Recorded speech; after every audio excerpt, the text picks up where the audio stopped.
I think the average millionaire becomes rich by starting their own small business. A lot of people, are sort of born into it. Some of them work really hard and some of them steal. I would say it's family money, it's old money. I think it's a combination of working hard, being responsible with your money. Smarts, being organized, and there's no way to do it without hard work.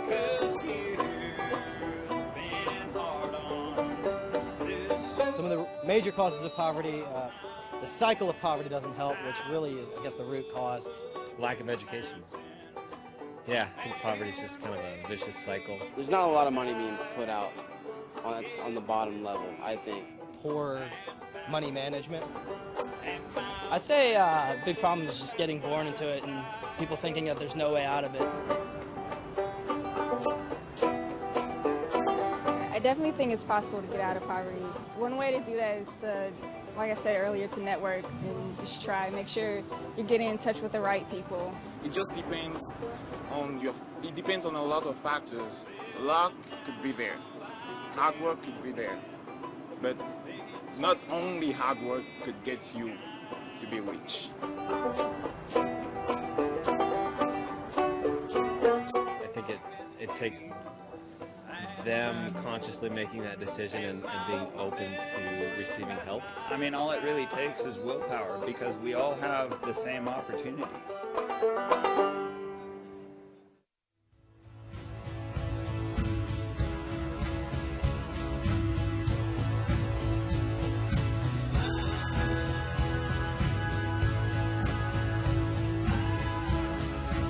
Been a bunch of people on Twitter over the last 4 or 5 months asking me to comment on this string of articles that seems to be building on each other. And there's just some absolutely ridiculous, moronic things being printed. I think it started probably with this Bloomberg Business Week article that Charles Kinney did. How did the world's rich get that way? And basically, this was back in April, and he goes through, and I'm not going to read you the whole article because it'll make you puke. It's just, Charles, you're a moron. Seriously. Unbelievable. The premise of the article is that when you compare the rich to the poor, the biggest factor contributing to their wealth isn't the decisions they've made, it's blind luck. We are a long way from equality of opportunity. The rich are rewarded for the same effort far more than the poor. The wealth of children can be explained by the wealth of their parents. Half of all jobs in the U.S. are found through friends and family. Wealth results from nepotism. These are the things he's saying. I mean, these things are just ridiculous. At any level beyond the local, differences in income due to inequality of opportunity dwarf those from inequality due to effort or talent. The choices people make are certainly important when it comes to how successful they are compared to their school friends or colleagues, but luck, not hard work, is overwhelmingly why the rich are rich while the poor are poor. USA Today Robert Frank did an article called, "Is the Key to Getting Rich Risk or Luck?" If we assume that wealth comes from working hard, taking great personal risk, and coming up with great ideas, then the wealthy don't necessarily owe society for their success. But if the rich are simply lucky, or if they get wealthy on the back of America's publicly funded infrastructure, they owe more of a debt in the form of taxes or philanthropy. See, that's the core of this. It's socialism. It's the Operation Wall Street morons. The concept of, wealth is unequal, so we have to figure out that it's random and it's blind luck, as Charles Kinney says. New York Times article in April, Robert Frank says, although people are often quick to ascribe their own successes to skill and hard work, even those qualities entail heavy elements of luck. A person's salary depends far more on where she is born than on her talent and effort. Princeton commencement speech author Michael Lewis says success often comes from luck, yet the successful often rationalize their success as stemming from talent or work or intelligence. See, these are just absolutely ridiculous, because all the evidence, as opposed to you liberal socialists' mentality, all the evidence supports otherwise. See, the premise of this is the guy who works at Walmart just wasn't as lucky as Sam Walton. The guy who works at Dell just wasn't as lucky as Michael Dell. The gal who works for Microsoft just wasn't as lucky as old Bill Gates. He was just lucky. The guy who drives the golf cart, he's not as lucky as Tiger Woods. The guy who's putting up the lighting and stringing it up on an hourly rate, he's not as lucky as Brad Paisley. The guy who works at Chick-fil-A is not as lucky as Truett Cathy. It was just blind luck. Do you hear how ridiculous this is? This is absolutely moronic. The problem is these guys keep beating this drum and beating this drum and beating this drum, and it does two things. One is it rolls socialism in with a red carpet, this idea that wealth has to be redistributed because it was just random, blind luck. I mean, you don't have any right to claim your success was from hard work or talent or both. And so you owe society. That's problem number one. Problem number two is if it's blind luck, why work? Why go get a degree? Why study? Why read? Why get better? Why practice your craft? Doesn't matter. It's luck. You see how demotivating that is? Churchill said socialism is government of the duds, by the duds, and for the duds. And that's what we're talking about here. It's grading the whole freaking culture on a curve because they're too freaking lazy to work. They won't get up, leave the cave, kill something, and drag it home. Here's the interesting thing. All of these things say, well, it's, where you were born, the family you're in, it's that, if you didn't get that education, well, let me help you with this.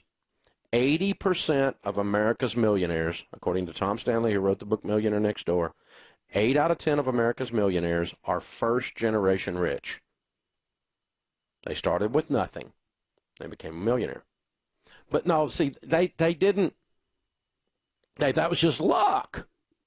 Because they didn't overspend, and they saved money, and they invested money, and they drove an older car, and they paid cash for things, and they invested in their 401k, and they worked hard, and they showed up every day, and they told the truth, and they read books and got better at their job, and they made more money every decade as they went along because they had a career track they were on, and they were thinking, and they were growing their business, and they were coming up with ideas and putting them into the marketplace to serve people. But they were just lucky. It was, what Charles Kinney say? Blind luck. That's why I called him a moron. Because he's a moron. That's why I called him that. That's ridiculous. It's absurd. It's above the pale. It's the idea that a farmer who plants seed and gets a crop after watering it and doing all the weeding and making sure that the land is taken care of versus the farmer who just stands back and looks at the dirt is lucky when his harvest comes in. It was just luck. It was just luck. Had nothing to do with superior intelligence, superior math skills, superior music skills. I mean, Michael Jordan is just luck. He was luckier than I was. I didn't get to dunk a basketball like that. I can't do that with a basketball. He's lucky. He has no more talent than I do. He didn't work harder at basketball than I do. He doesn't have physical intelligence that I don't have. He was just lucky. The same thing's true in business. There's Michael Jordans and Tiger Woods all in the business world. And luck had nothing to do with it. Had nothing to do with it. And so I've quit saying I'm lucky. For instance, I have 2 fabulous young men that married my daughters.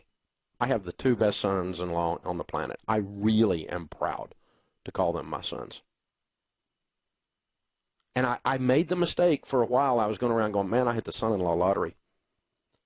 And I finally woke up, I can't say that anymore because it was not an accident. For 20 years, I taught my girls how to pick a stud, how to pick a man, how to pick a man that knows how to serve in his household and knows how to work and knows how to walk with the Lord. I taught them how to pick. It wasn't an accident. It wasn't blind luck. You're so lucky. Your daughter's married well. Yeah, I taught them. Oh, and by the way, there are a couple jerks drove up, and I run them off, too. I'll be here cleaning my gun when you guys get home. Don't pull up in front of my house, pick up one of my girls, and honk your horn unless you're delivering a pizza. That's how things work, man. It's not an accident. It's not luck. You reap what you sow. We live in a cause and effect universe, and business and wealth are no different. You're saying all the poor people are not as talented? In some cases, that's true. In some cases, things have happened to them, and there's people beating up on them, and I'm all about giving them every advantage. I've been broke twice in my life. I started with nothing, and I went completely broke and had to start over. I'm so stupid I had to do it twice, so I'm like really lucky. Is this ridiculous? This is ridiculous. There's all kinds of evidence otherwise, folks. Not only just anecdotal, as you have good walking around sense in the culture, if you were to actually leave the media room at Bloomberg and go visit real human beings, you'd find these things out. But, you know, go get my friend Jim Collins' book. He wrote the book Good to Great. He's got a new one out a couple months back called Great by Choice. Jim and I were sitting in a green room together, and he was grinning. He's a big research fanatic. He researches everything to the nth degree. He says, Dave, I've discovered luck. And it's not luck. It's a formula. It's work and talent applied in the marketplace, and I'm going to show you in this new book, Great by Choice. You ought to read it.